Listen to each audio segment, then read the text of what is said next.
Congress party ప్రభుత్వం survey ఎంచుకున్నది. Congress అంటే మేమేం కలిపే సర్వే ఎంచుకుంటే ఏమైంది, వాళ్ళ 100% ఎంఏఎం కాంగ్రెస్ పార్టీ కలిసి వస్తున్నది. కాబట్టి ఎట్టి బస్సులో 3 కార్పొరేషన్లో భారతీయ జనతా పార్టీకి అనుకూలమైన వాతావరణం ఏర్పడ్డది. అలాంటి ఎందుకంటే హైదరాబాద్ అభివృద్ధికి, జిహెచ్ఎంసీ అభివృద్ధికి నిధులిచ్చింది కేంద్ర ప్రభుత్వమే.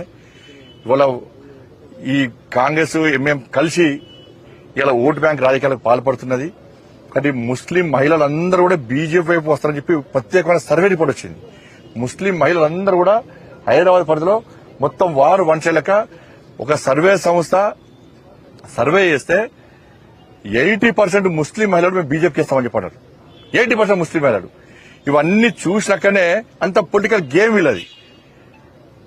ఏంటంటే ఇప్పుడు నేను కాంగ్రెస్ తిట్టడం ఎంఏఎం పార్టీ ఏంటంటే కాంగ్రెస్ కు మాకు ఏం సంబంధం లేదు అని చెప్పి చెప్పించుకునే ప్రయత్నం, ఇద్దరు కలిసి మాట్లాడుకునే ప్రయత్నం.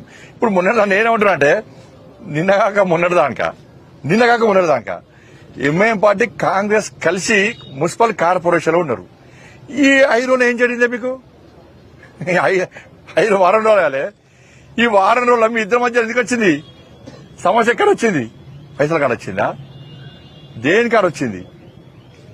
కార్పొరేషన్ ఎన్నికలేమో కాంగ్రెస్ పార్టీ సపోర్ట్ చేస్తారు. ఎన్నికలు కాగానే ఇప్పుడు భాగ్యనగర్లో మొత్తం జిహెచ్ఎంసీ కార్పొరేషన్ ఎన్నికల్లో బీజేపీకి అనుకూలమైన వాతావరణం ఉందని చెప్పి ఇది లోపల ఇద్దరు మాట్లాడుకుని ఇంకా ఏం చెబుతారు, ఇంకా గట్టి చెబుతారు. ఇంకా రేపటి నుంచి మీ మాయమాటలు, మీ డ్రామాలు ఎవ్వరు నమ్మరు. ముస్లిం అంటేనే కాంగ్రెస్, కాంగ్రెస్ అంటేనే ముస్లిం అని చెప్పి ఎంఏఎం పార్టీ కంటే ఒక అడుగు ముందుకేసి కాంగ్రెస్ పార్టీ ముందుకు వచ్చింది. మరి మీ ఇద్దరి మధ్యలో ఎక్కడ చేరింది ఈ వారం రోజుల లోపల చెప్పాలి.